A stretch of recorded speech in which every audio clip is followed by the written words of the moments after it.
আজিৰ পৰা দুদিনীয়া কাৰ্যসূচীৰে উত্তৰ লখিমপুৰ ত্যাগ ক্ষেত্ৰত অনুষ্ঠিত হোৱা সদৌ অসম আন্তঃজিলা মিক্স মাৰ্চেল আৰ্টছ MMA আৰু ষ্ট্ৰাইকিং MMA চেম্পিয়নশ্বিপ আৰু লখিমপুৰ জিলা কিক বক্সিং চেম্পিয়নশ্বিপৰ আজিৰ পৰা আৰম্ভণি হৈছে।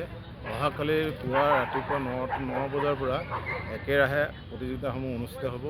উক্ত প্ৰতিযোগিতাত লখিমপুৰ জিলাৰ 11টা ক্লাবৰ প্ৰায় 100জনমান খেলুৱৈ অংশগ্ৰহণ কৰিছে আৰু MMA 13টা ৱেইট কেটেগৰীত সৰ্বমুঠ 67 খেলুৱৈ অংশগ্ৰহণ কৰিছে। কাইলৈৰ পৰা মানে কেনেকুৱা ক'ৰ পৰা আহিব?